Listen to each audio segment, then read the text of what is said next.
तो last class को continue करते हुए हमारा नेक्स्ट टॉपिक आता है वेन डायग्राम। और वेन डायग्राम एक तरीका है एक्सप्रेस करने का सेट्स को, वो भी कैसे, जियोमेट्रिक शेप्स के थ्रू।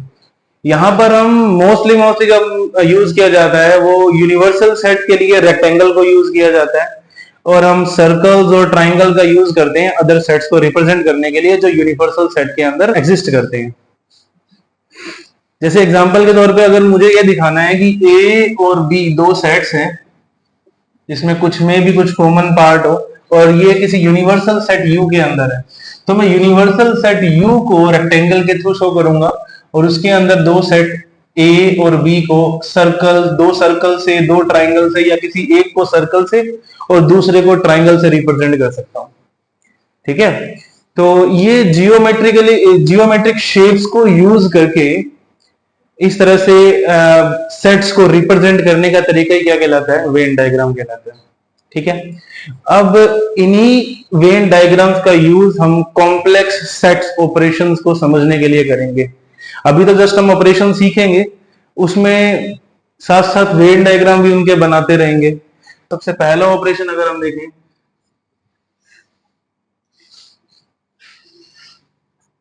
तो हमारे पास आता है यूनियन।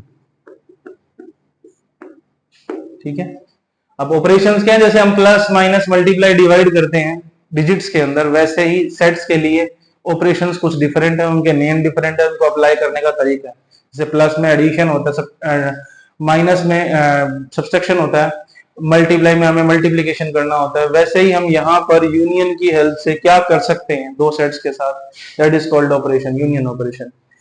तो अगर हम यूनियन की बात करें तो यूनियन को सबसे पहले हम डिनोट करते हैं इस तरह की शेप से, ऑलमोस्ट लाइक यू। ठीक है, इससे डिनोट किया जाता है। ये एक ऑपरेशन है, जैसे प्लस माइनस मल्टीप्लाई डिवाइड होता है वैसा ही। मेरे पास एग्जांपल समझने के लिए लेता हूं मैं, अगर मेरे पास सेट एक ए है, 1 2 3 4 5 एलिमेंट है, इसमें एक सेट बी है जिसके अंदर 3 4 5 6 7 आता है, और मुझे निकालना है ए यूनियन बी। तो देखो मैं ए और बी दो सेट्स पर यूनियन ऑपरेशन लगा रहा हूं, तो यूनियन ऑपरेशन लगाने के बाद जो रिजल्टेंट मिलेगा, मुझे क्या मिलेगा, एक ऐसा सेट जिसके अंदर ए के एलिमेंट भी हो, 1 2 3 4 5 6 7, और बी के एलिमेंट भी हो, और रिपीटेशन तो सेट्स में वैसे भी होती नहीं है, तो जो चीज कॉमन है उसको वन टाइम ही लिखा जाएगा, इसे बोलते हैं ए यूनियन बी। और अगर मैं इसका वेन डायग्राम बनाऊं तो मुझे कैसा मिलेगा, जैसा ये मैंने यूनिवर्सल सेट दिखाया, ये मेरा सेट ए आया, ये सेट बी आया, अब ए यूनियन बी क्या हो जाएगा यहाँ पे, ए यूनियन बी में देखो ए का पार्ट कौन सा है यहाँ पे,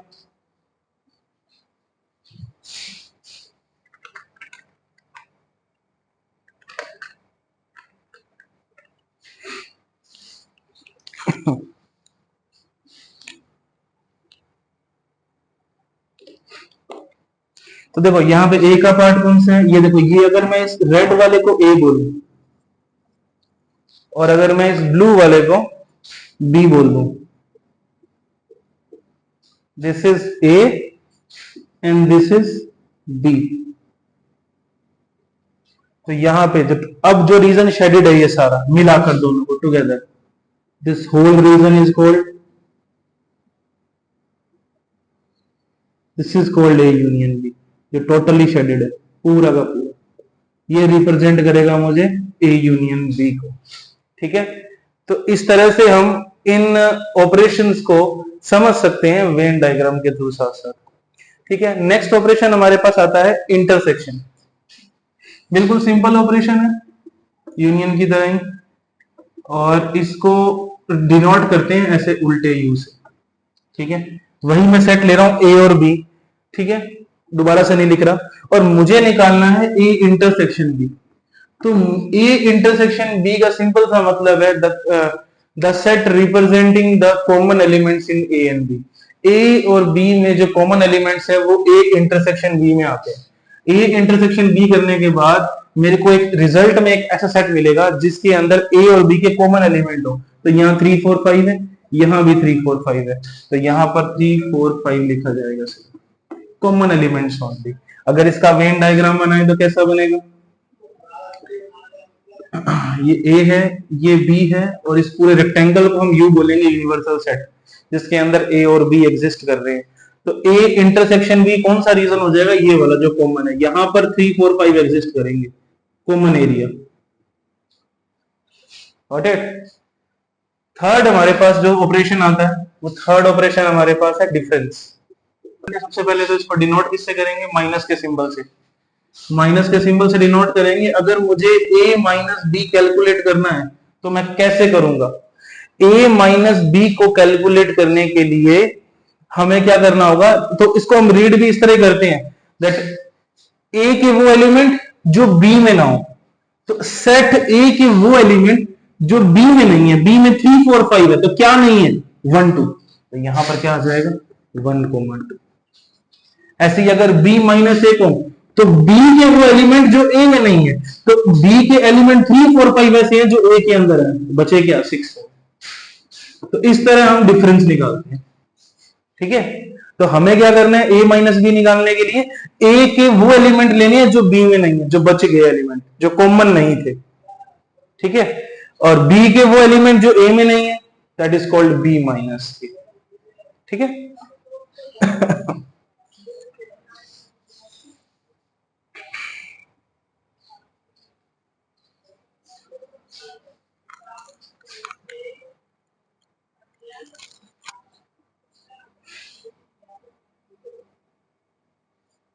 अच्छा, अब इसका वेन डायग्राम कैसे बनेगा। अगर मैं a माइनस बी का वेन डायग्राम बनाना चाहूं, तो ये मेरे पास a, ये b, ये a है, ये b है और ये u है।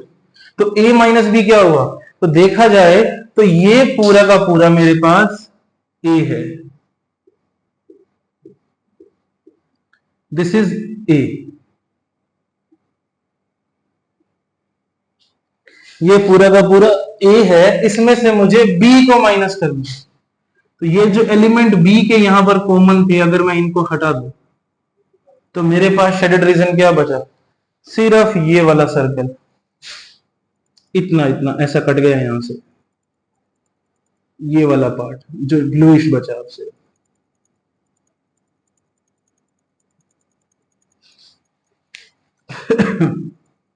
अब देखो, सिर्फ ये वाला सेक्शन, ये है a माइनस बी। ऐसा ही अगर मुझे b माइनस ए निकालना हो, तो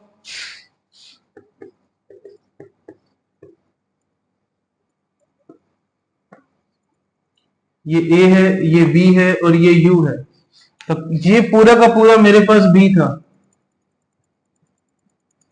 तो इसमें से अगर मैं ये वाला कॉमन एरिया जो जिसमें a के एलिमेंट थे, अगर ये हटा दिए मैंने, तो अब जो ये बचा, ये रेड एरिया यहां से सारा का सारा ये मेरा क्या बच जाएगा, b माइनस ए। ओके, तो इस तरह से हम a माइनस बी और b माइनस ए का भी वेन डायग्राम बना सकते हैं। अच्छा, अगर इनकी सेट बिल्डर फॉर्म्स की बात करें, तो क्या इनकी सेट बिल्डर फॉर्म कैसी होगी। अगर मैं यूनियन की बात करूं, अगर मुझे a यूनियन b को सेट बिल्डर फॉर्म में लिख के दिखाना है, तो मैं क्या लिखूंगा, a union b is equal to x such that x belongs to a और x बिलोंग्स टू b। चाहे तो a का हो चाहे तो b का हो, किसी का भी हो, वो a यूनियन b के अंदर आएगा। This is the way of writing union as a set builder form.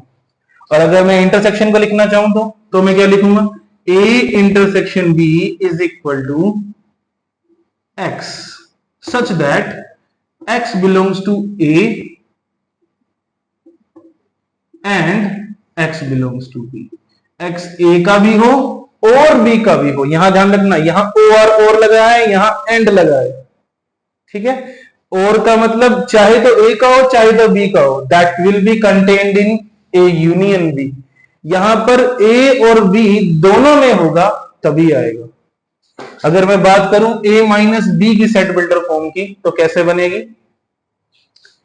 a minus B is x such that x belongs to a but and x not belongs to b। तो a minus B वो set है जिसमें x जो है वो a का element तो है लेकिन b का नहीं है।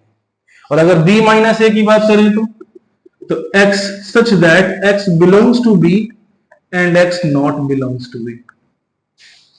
ठीक है, तो ये सिंपल वे है। तो ये हमारे पास तीन बेसिक क्या हुए, हमारे पास ऑपरेशंस हो गए।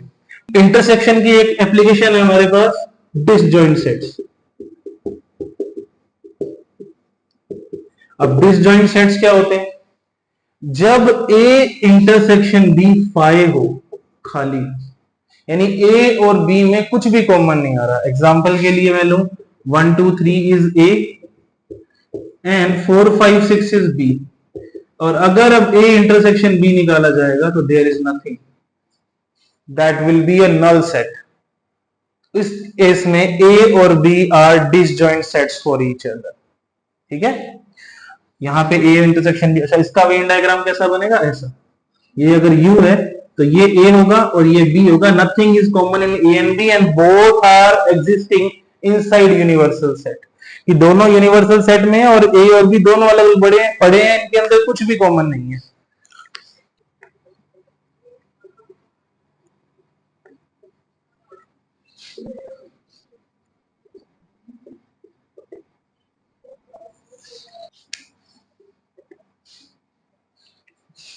तो जैसा कि हमने ऑपरेशंस पढ़ लिए, अब हम स्टार्ट करेंगे इनकी प्रॉपर्टीज।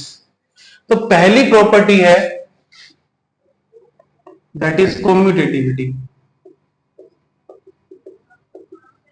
ये प्रॉपर्टीज हमने छोटी क्लासों में 7th 8th में भी पढ़ी है। इसका नोटेशन क्या होता है? That A, if A star B is equal to B star A, तो star operation is called commutative,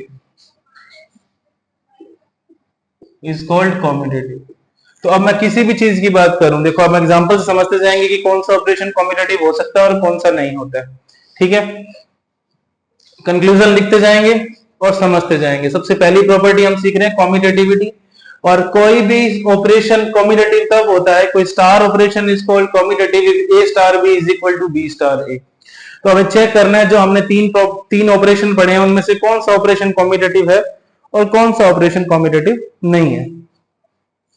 तो सबसे पहले हम चेक करते हैं यूनियन के लिए। ठीक है, मैं एग्जांपल से समझते हैं कि कौन सा कॉम्यूटेटिव है कौन सा नहीं है। तो एग्जांपल लेके चलते हैं। मैं एक ए सेट लेके चल रहा हूं 1 2 3 4 5 6 7 8। ठीक है, मैं दूसरा सेट बी लेके चल रहा हूं 6 7 8 9 10। ओके, इन दोनों सेट की हेल्प से हम समझते हैं, ठीक है, कि A union B is equal to B union A है या नहीं। सबसे पहले हम यूनियन की बात करते हैं। ठीक है, तो अगर मैं यूनियन के लिए चेक कर रहा हूं तो मैं स्टार की जगह यूनियन लगा दूंगा। ठीक है, यूनियन ऑपरेशन लगा देंगे। Is A union B is equal to B union A. अगर ऐसा हुआ तो union operation is called commutative. ठीक है, तो चेक करते हैं ए यूनियन बी करके देखो तो 1 2 3 4 5 6 7 8, उसके बाद 8 तक तो यहां आ गया और 9 एंड 10। ठीक है, तो ए यूनियन बी करने पे क्या आया? 1 to 10 सारे नंबर आ गए यहाँ पे। और अगर मैं बी यूनियन ए करूं तो बी यूनियन ए में भी क्या आएगा? देखो 6 7 8 9 10, और 6 7 8 ऑलरेडी यहां है, मैं यहां से लगूंगा 1 2 3 4 5, और यहां से 6 तो ऑलरेडी आ ही चुका था यहाँ पे। तो देखो जो रिजल्टेंट मिला मुझे, इसमें एलिमेंट्स आगे पीछे जरूर है लेकिन number of elements are equal और सारे के सारे एलिमेंट सेम है। तो yes it is equal, yes it is equal. और ऐसा सबके लिए होगा, हम किसी भी सेट के लिए चेक कर सकते हैं ऐसा। और अगर ये इक्वल है we can say that union operation is commutative.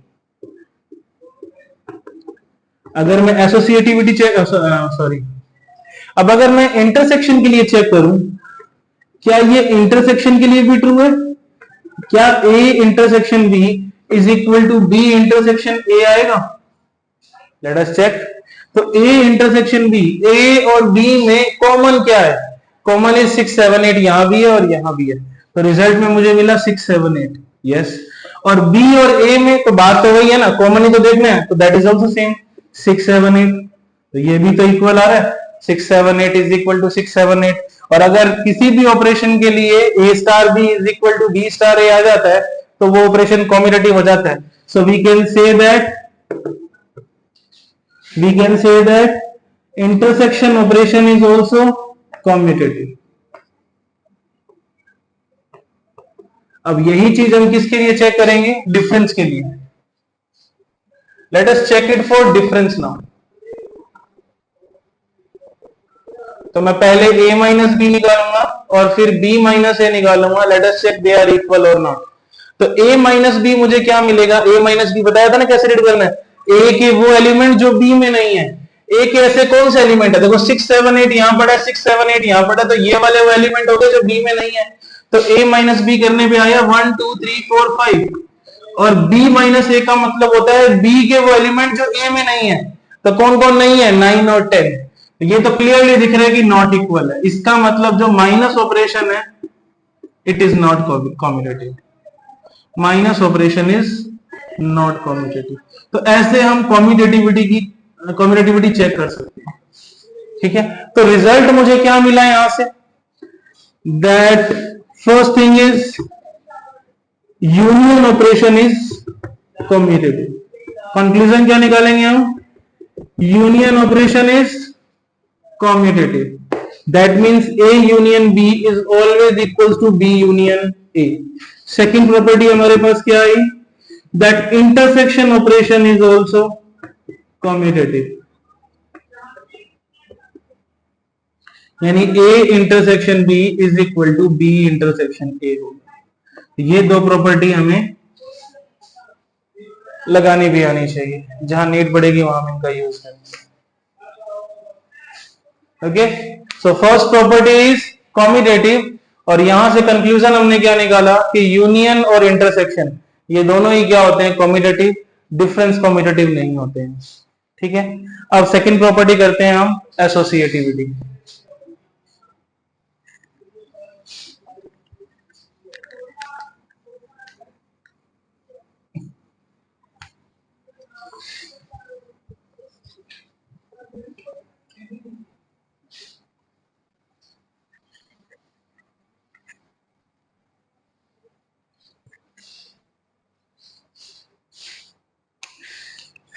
Second property is associativity, और इसका डिनोशन क्या होता है या इसका नोटेशन क्या होता है, दैट ए, ये इसके लिए तीन एलिमेंट चाहिए, ए star B star c. Like अगर मैं कोई स्टार ऑपरेशन तीन एलिमेंट्स पर अप्लाई करना चाहता हूं तो रिजल्ट मुझे क्या मिलेगा। तो दो तरीके होते हैं इसको लगाने के, या तो पहले बी और सी पे ऑपरेशन लगा दिया जाए, फिर रिजल्ट को ए के साथ ऑपरेट किया जाए, और दूसरा तरीका है कि या तो पहले ए और बी को ऑपरेट कर लिया जाए और रिजल्ट को सी के साथ ऑपरेट किया जाए। इन दोनों केस में अगर रिजल्ट सेम आता है then star operation is called associative. ठीक है, तो अब हम ये तीनों ऑपरेशन के लिए चेक करेंगे, इन तीनों ऑपरेशन में से कौन कौन सा ऑपरेशन एसोसिएटिव है। ठीक है, सबसे पहले मैं फिर से बात कर रहा हूं यहां पे कॉम्यूटेटिविटी की। तो सबसे पहले फिर से बात कर रहा हूं मैं यहाँ पे यूनियन की। ठीक है, तो यूनियन चेक करने के लिए मुझे स्टार को यूनियन से रिप्लेस करना पड़ेगा, और मुझे तीन सेट चाहिए होंगे ताकि मैं उन पर यूनियन लगा सकूं। तो मैं तीन सेट लेके चल रहा हूं। First set is 1 2 3, B set is 3 4 5 and C set is 5 6 7। Okay, अब मैं यूनियन ऑपरेशन चेक कर रहा हूं, तो मैं स्टार की जगह यूनियन लगा दूंगा। A union B union C must be equal to A union B union C to become associative. ठीक है, तो अगर मैं यहां रखूं तीनों सेट्स को, तो बी यूनियन सी, देखो ए यूनियन, सबसे पहले हम बी यूनियन सी करेंगे, इस साइड को सॉल्व कर रहे हैं। तो बी यूनियन सी करने पे मुझे क्या मिल रहा है, 3 4 5 5 इज कॉमन 6 7, और ए को अगर मैं लिख दूं यहाँ पे 1 2 3, तो 1 2 3 और 3 4 5 6 7 का अगर यूनियन किया जाए तो रिजल्ट मिलता है 1 2 3 4 5 6। ठीक है, ये मिला। और इस साइड अगर हम यूनियन करते हैं तो ए यूनियन बी करने पे कितना आएगा, 1 2 3 4 5, और सी कितना है 5 6 7। और अगर इनका यूनियन करेंगे तो 1 2 3 4 5 6 7। तो अब देखो रिजल्ट जो आ रहा है दैट इज सेम। अच्छा, यहां भी 7 आएगा, ये 7 लीव कर दिया था अपनों ने, 7 भी आएगा। तो देखो बिल्कुल सेम आ रहे हैं, 1 2 7 एलिमेंट यहाँ है, 1 2 7 एलिमेंट यहाँ है। तो देखो A union B union C is equal to A union B union C. यानी जो हमारी नोटेशन थी वो सेटिस्फाई हो रही है। That means union operation is associative also. ठीक है, अब हम चेक करेंगे इंटरसेक्शन के लिए।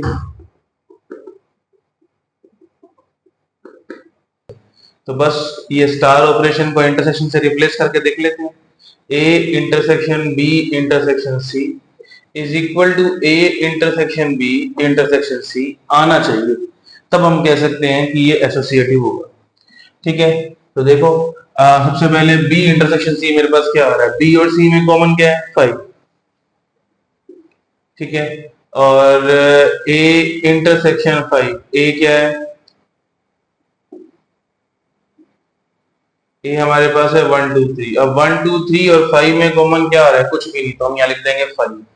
ऐसे ही अगर मैं यहाँ लूं ए इंटरसेक्शन बी क्या आ रहा है 3, ए इंटरसेक्शन बी इज 3, और इसका इंटरसेक्शन किया जाए सी के साथ, सी है 5 6 7, तो यहां भी कुछ नहीं कॉमन आ रहा।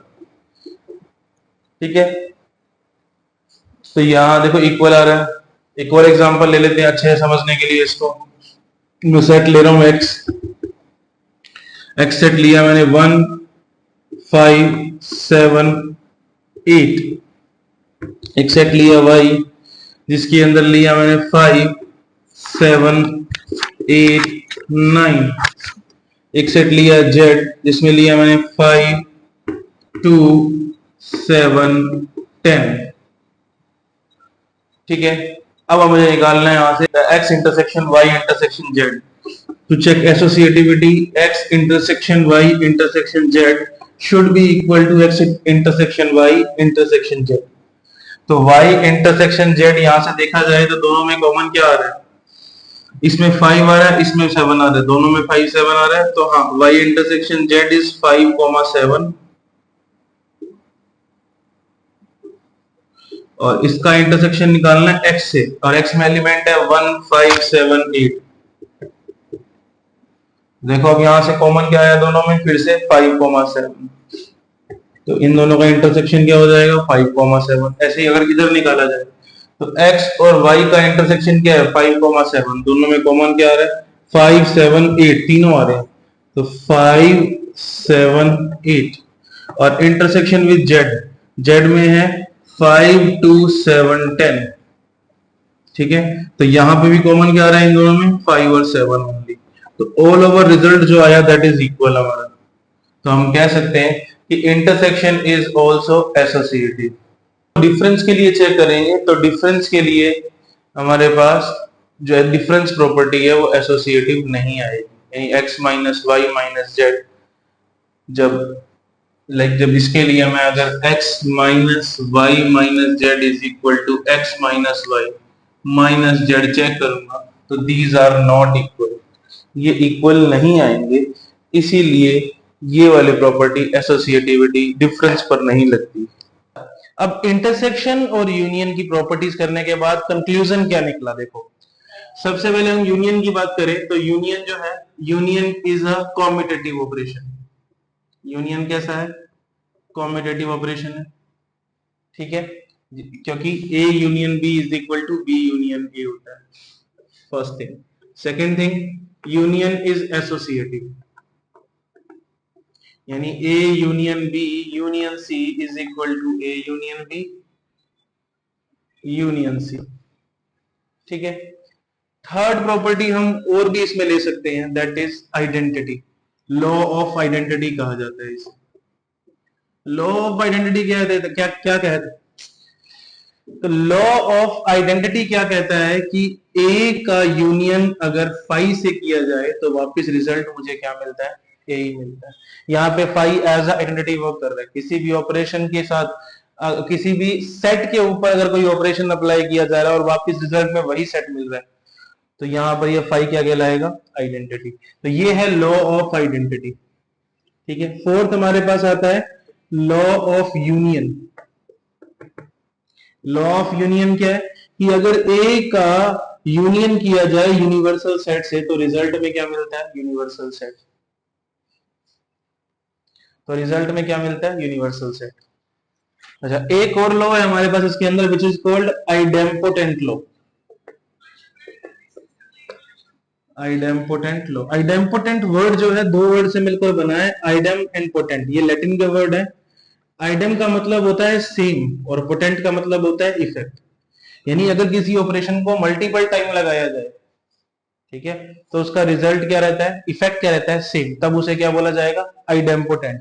यानी अगर ए यूनियन ए किया जाए तो भी ए मिलेगा, ए यूनियन ए करूं तो भी ए मिलेगा, ठीक है। तो इस तरह से इसे, इसलिए इसे क्या बोला जाता है, आइडेम्पोटेंट लॉ बोला जाता है, ठीक है। तो ये कुछ प्रॉपर्टीज हैं टोटल हमारे पास जो भी हैं 4-5, ये यूनियन की हो गई हमारे पास। इसी तरह इंटरसेक्शन की बात करें तो कंक्लूजन में हमारे पास क्या मिला, तो first thing is that it is commutative. Commutative का मतलब A intersection B is equal to B intersection A. Second, it is associative. Associative का मतलब A intersection B intersection C is equal to A intersection B intersection C. Third हमारे पास इसमें आता है law of phi and U. वो क्या है कि अगर मैं इंटरसेक्शन करता हूं ए का फाई से तो रिजल्ट में मिलता है फाई, और ए का इंटरसेक्शन किया जाए यूनिवर्सल सेट से तो हमें रिजल्ट मिलता है ए, इसे बोला जाता है। फोर्थ हमारे पास है आइडेम्पोटेंट लॉ, ये वो यहां भी एग्जिस्ट करता है।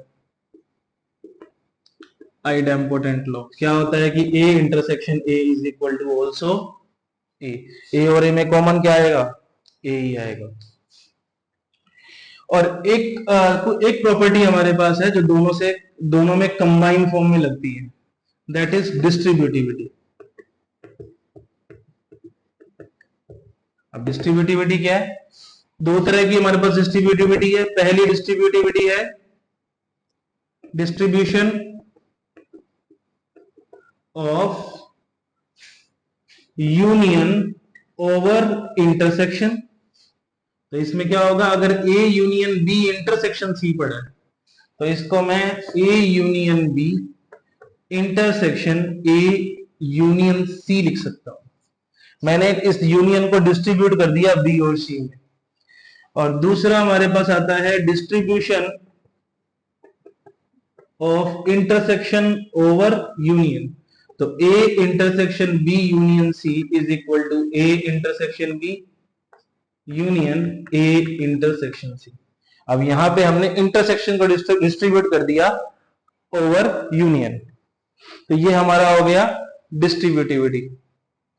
तो ये है प्रॉपर्टीज जिनका यूज हम करेंगे in different questions as per our need. और इसके साथ ही हमें ध्यान रखना है कि इनकी नोटेशंस क्या हैं। अगर वो हमें याद है तो हम इजीली इन प्रॉपर्टीज़ को क्वेश्चंस में लगा पाएंगे।